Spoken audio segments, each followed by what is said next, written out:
Hey guys, welcome back to my Apertura Carbonstar 150 series. And I do have some good news for you. I also have some bad news for you. But before we get into that, this is the fourth video in my series. If you've missed my prior videos, I'll make sure to put that in a playlist down in the description below, because the first video was me unboxing it. We also assembled it, and I also installed the EAF and did initial collimation on this scope. My second video was the first night out. It was the out-of-box experience, which actually was really good. But it did take on quite a bit of dew, which I ended up solving in my third video. Now on to my good news. So we will be exploring what type of internal light reflections that this scope may have. Now Apertura says they installed knife edge baffles in the tube, which will mitigate any stray light getting into it and onto your image. But how much of that will it block out? Well, that's what I'm going to try and find out. Now, I also shoot with an SCT and also Hyperstar, and I've always gotten internal reflections with those devices, especially on targets such as the Ghost and Cassiopeia, and also the Pleiades, all of which have magnitude 2 stars in that. So it is really bright. And I want to see how well the Carbonstar actually handles those. And I'm really curious to see if I get any reflections in my images. If I don't, I'm going to be really happy. The bad news is it's been terrible outside lately. It's been windy, it's been rainy, it's been super cloudy, and my next clear night is going to be on Wednesday, which I also have to work. However, I'm off at 4:30, so I should be able to arrive at the dark sky site by 5 o'clock and image by 6. But in order for me to do that, I'm going to have to pack up all my gear and take it to work with me. That's not going to be too bad. Honestly, I'm probably going to just stash it in an office, and it might be a little comforting just to have my stuff there. And after work, I'm just going to go to the dark sky site and then just set up and start imaging. And I think the ghost is going to be up in the sky at 6 o'clock, and the Pleiades will be up maybe an hour later. So we will be getting tons of test data that night. And hopefully my Hotec laser is going to perform how I think it's going to perform. So that's the plan. So I guess I'll see you guys on Wednesday. All right, this is more like it. There's no one here actually right now. It's crazy. We got this place all to ourselves. And there's a random chair on the field? I don't know. Maybe we'll check it out later. Actually, there's a few chairs. Maybe they're supposed to be there. I don't know. But it is going to be a nice night tonight, guys. It is going to be a nice night. I'm going to enjoy this night tonight because after tonight, who knows when we're going to get another chance at imaging. So I just need to enjoy it while we can. Right guys, here we are. This is what it looks like. Beautiful already. Check that out. Clear, right? We have a sliver of a moon out right now. So I'm gonna get set up, and I'm excited about tonight. Now it's actually worth mentioning that I haven't been doing any type of final collimation through this entire video series. I've just been dropping my Hotec laser in the focuser just like it is now, and I've just been aligning my mirrors with the laser, and I've just been shooting like that. I ask myself what a beginner would do, and I know if this was my, well, it is my first Newtonian, but if I was new to the hobby, what would I do? This is what I would do. And I think it's really interesting seeing the results I'm getting just by just doing the laser. You know, not even checking the collimation through defocusing the star or a Cheshire eyepiece. I don't know, I'm getting really great results. You know, I'm just gonna see if I can repeat them, you know, night after night, and it seems like I am, you know what I mean? I'm kind of enjoying the process right now. It's really cool. All right, guys, imaging is underway. I've got my scope calibrated and pointing at the Ghost in Cassiopeia right now. What I'm going to do is start with luminance. So I'm going to shoot with a UV IR cut filter for about an hour. Since we're looking for light reflections, I'm going to shoot with 4-minute subs like I usually do. And then I'm going to move to the D1 filter. Hopefully the Pleiades comes up shortly because I really want to shoot the Pleiades tonight. Pleiades? And see what it looks like there. We're going after some super bright stars tonight because I'm sure you're curious, I'm curious, see how this handles light reflections, and it's going to be a lot of them for sure. All right, here's a problem I found. First problem. The back cap falls off when it gets really cold. So I'm not really sure what I'm going to do to that. I mean, I might just tape it there, but I doubt this will happen in the summer, but it seems like when it cools down, it doesn't actually stick to the back of the Newtonian. All right, guys, I just switched to my D1 filter, and I did get some data back, so let's take a look at it real quick. So here's a 4-minute sub with the D1 filter. Here's what the diffraction spikes look like. I really like these, man. Look at this halo around here. That looks really, really good. And here's the ghost. So I'm getting some really nice data off that.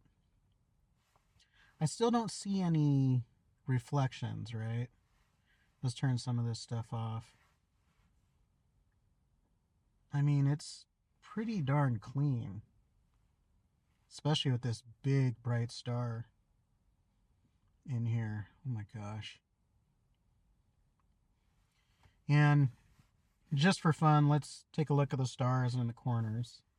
And I mind you, this is APS-C, right? So it's not going to be perfect in the corners. This, you know, scope was actually made for smaller chip sensors, like the 533, 294.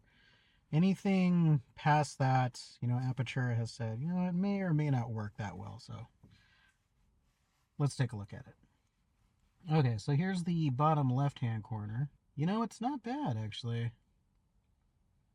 Like, that's the worst of it. Top left hand. This is great. Actually looking good. Here's our problem corner. It's the top right hand. And even this tonight is looking pretty good, actually. Oh, it's going to be really beautiful. And here's the bottom right. Yeah. I mean, we're looking really darn good, actually. So excited. I'm really excited to shoot some of the Pleiades later and getting some data on this, starting on this project. There's no way I'm getting a photo in one night of, you know, the Ghost in Cassiopeia. There's just no way of doing that. It's so faint. But I'm excited. I'm really excited. And geez, Hotec laser, right? Who would have guessed how great that thing is, right? I actually love it. Just because it's so easy to work with, and it's just given me really reliable and repeatable results. You know, so I mean, this is what, video 4? And all I've been doing is just throwing it in the focuser tube and aligning the mirrors, and that's it. Pleiades just made it over the treetops. I don't know if you can see it over there. It's like super faint. But I'm starting to shoot it for sure. And I'll probably shoot it for the rest of the night. I'll probably get 3 hours on it, thank goodness. That's going to be really cool. And we're going to look for internal light reflections on that. Pleiades is pretty bright. So if anything pops up, it's going to be on the Pleiades. Also an update, this back cover, now that it's cold, I don't know, I think it's below 40 degrees right now. This does not work anymore. So I'll have to make something better. I'll keep you updated on that. And there's cars running around, so I guess we'll see if I even need one, right? Because this back cover is supposed to block out any type of light leaks. Well, hopefully I don't get any. So I've captured a few subs on the Pleiades already, and check this out. Really interesting. At f3.8, I'm getting a ton of signal, of course. Moon's in a great spot in the sky. It's about to set. And this is going to be a pretty epic picture later, especially stacked with 3 hours. But I don't see any internal light reflections right now. I mean, it is looking really fantastic. I'm getting some vignetting for sure. But again, this is on an APS-C sensor, so definitely take flats tonight, like I always do. But good news, guys, this Newtonian seems to handle stray light really, really well. I'm really surprised, actually. That's really good news. I just have to solve the back cover issue, and I think I can definitely remake one. So I think that's our next project. We'll make a back cover for it when we get in somewhere warmer. So I'll keep you updated on that. All right, guys, check it out. It's about that time. 10 o'clock, right on the dot, and I'm taking my flats. And look at this. Got Orion peeking up right above the horizon right now. Oh, I'm so tempted to stay out, but I just can't. I have to work tomorrow. There'll be more clear nights. I can feel it. There will be more clear nights. Well, guys, I guess this is a good night. Well, guys, for a work astro night, that was pretty epic, actually. I don't know when we're going to have more clear skies, but I hope it's pretty soon. The weather has actually been a little bit rough. So having last night was much needed, and it was cool having it be so clear last night. It was a perfect testing conditions for the scope. And speaking of the scope, one thing I do want to say is it appears that the Carbonstar 150 has really well aligned and super sharp optics. The fact that I'm able to collimate this thing night after night very easily speaks a lot to the alignment of the mirrors inside the tube. Also, a little bit on that, the SCA laser I'm really impressed with too. This has been out of the box experience as well. So far, this is my third time out with both the scope and this. And I'm able to collimate the scope in less than a minute. And I'm getting really great star shapes. The thing that impresses me the most is I haven't really checked alignment on this Hotec laser either. I'm just giving it the benefit of the doubt and trusting Hotec that these things are aligned at the factory, which they do claim to do. Another thing that I like about it is the fact that it has a self-centering mechanism. So it gives me repeatable results night after night. It ensures that the laser is nearly at the same point every single time I throw it in the focuser, which is really important. I do like the build quality on this as well. It feels like it feels like a sciencey type of instrument, actually. It's very well machined and it's got a nice heft to it. I really like using the laser. Also, the cool thing is when you're aligning or you're collimating with this thing, it not only are you dropping the laser beam into the hole here, but it's got this glow around the hole. So you can do some fine adjustments with it too. Basically, what I do is I put the laser in the hole and then I pay attention to the glow outside of the hole. And I try and get the glow as even as possible around the hole. And I know that I'm really close to collimation. So I'm kind of amazed on this product. I know it's not the cheapest product out there, but for the features that it has and the amount of time that it saved me, I think the Hotec SCA is well worth the price. I think this deserves a review on its own. So I think I'm going to put that out after this series for sure. And we're going to keep using it and discovering things about it and the scope, but I just kind of wanted to shout out this laser because it wouldn't be, I don't think this series would be possible without it. And honestly, so easily. Because I remember the days when I was trying to learn SCT collimation. It's very similar to Newtonian collimation, but the thing with Newtonians is I can align this during the day. I can collimate it during the day, right before the stars come out, which is awesome. With an SCT, I can't really do that. So sometimes I'm wasting precious imaging time with my SCT. I mean, I can collimate it within 5 minutes now, but I do remember when I was beginning, man, it was really hard and frustrating, but I'm glad that I learned how to collimate that way. But I've noticed using this and the Carbonstar, it's just been really easy and it's been a really great experience. Okay. Also, this part failed completely. Now, at 39 degrees Fahrenheit, this starts dropping out of the back of the scope. Okay, it will not stay in. And I noticed at 32 degrees Fahrenheit, it just wouldn't seat in also. And I think it's because during the cold, that metal shrinks and, well, of course, this is not going to fit anymore. So in my next video, I'm probably going to make a better part. I'm going to solve that problem. I need that problem solved because I do shoot in a light polluted area, and as you've seen, I do have cars driving around me, and I don't want that in any of my images, right? I didn't get any type of light leaks last night, but I really don't want them because I never know where I'm going to shoot from. So I'm going to definitely solve the problem in the next video.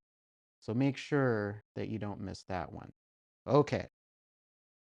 Let's get into the data, shall we? And it's actually really exciting. So we were looking for internal reflections in this Newtonian, and we shot at two targets and both had magnitude 2 stars in there. So really, really bright stars that I usually get a lot of reflections in my images. So I got some things for you guys to look at.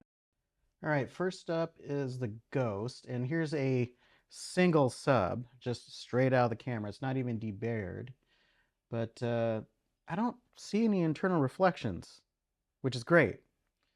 One thing though, let's check out the star shapes. So let's take a look at that. This is about, well, that's 100. Here's 200%. And we're looking, I don't know, we're looking pretty decent actually, to tell you the truth.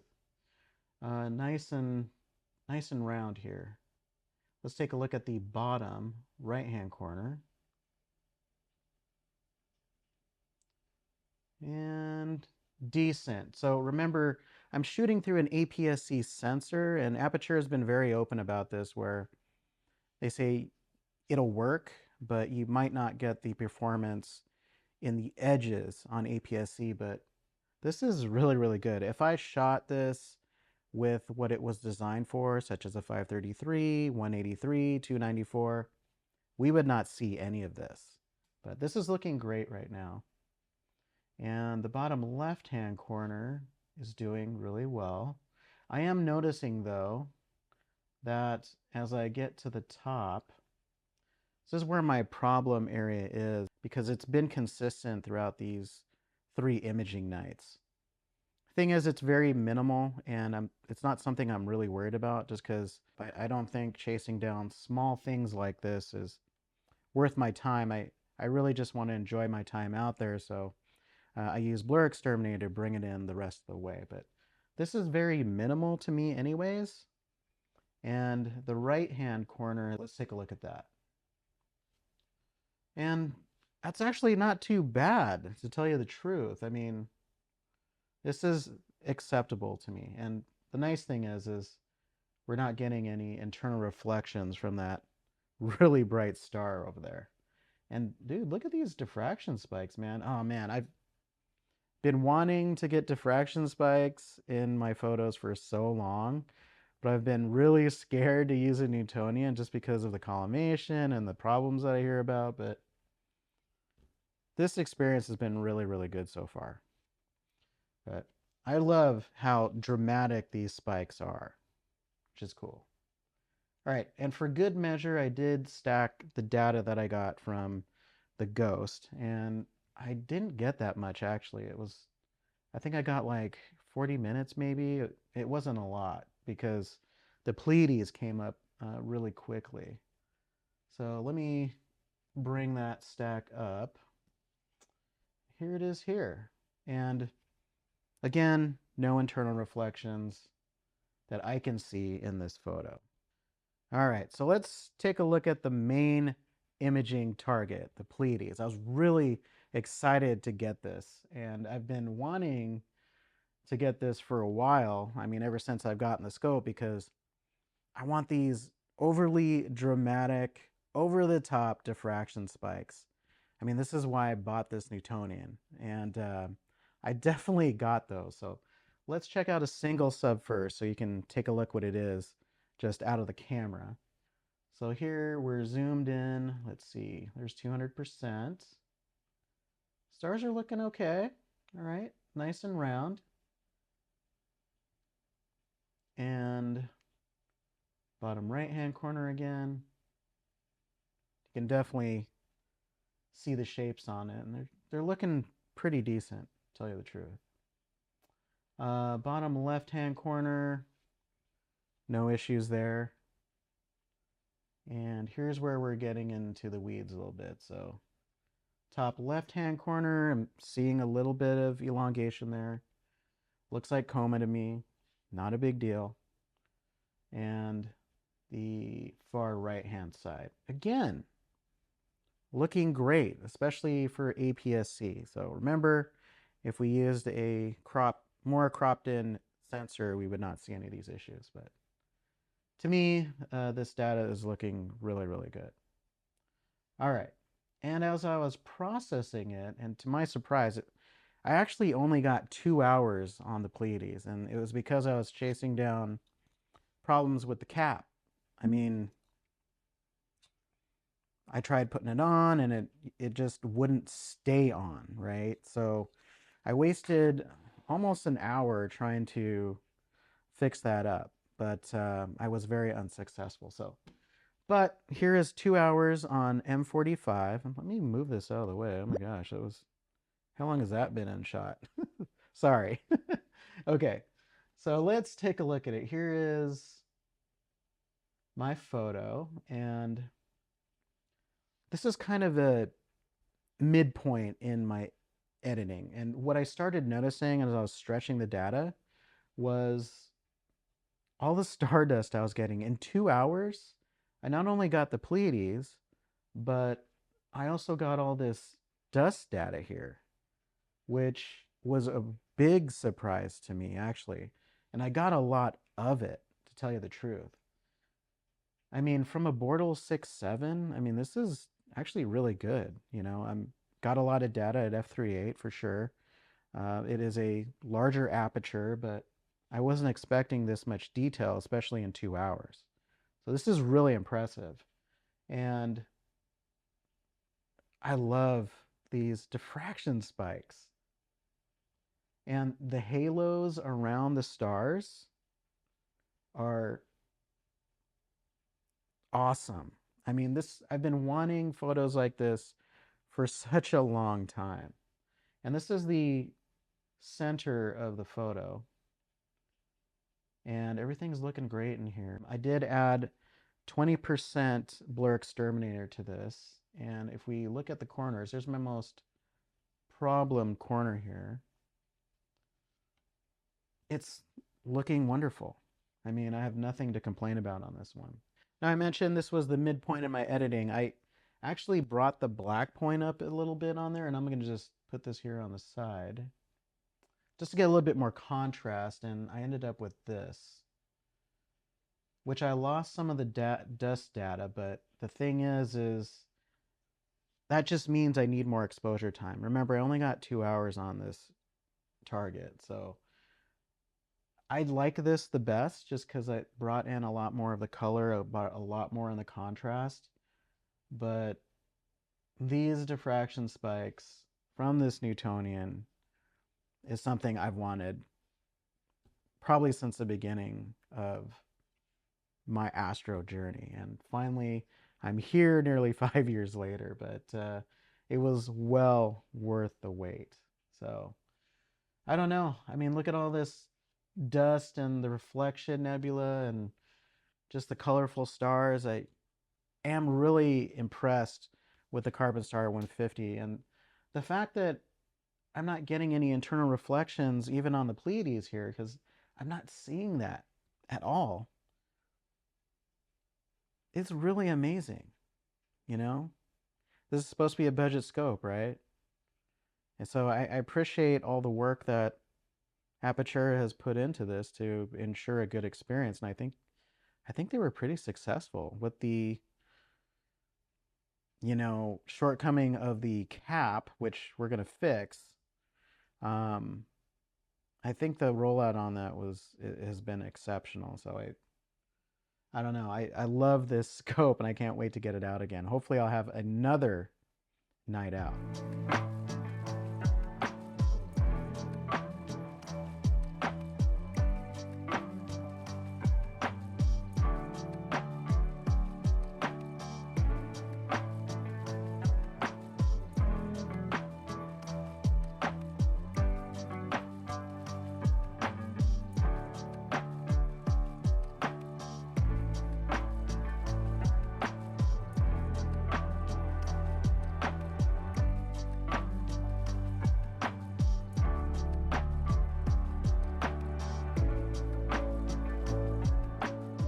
All right, guys, well, that's it for this one. And don't forget to let me know what you think about the Carbonstar 150 down in the comments. And I guess I'll see you in the next. Peace.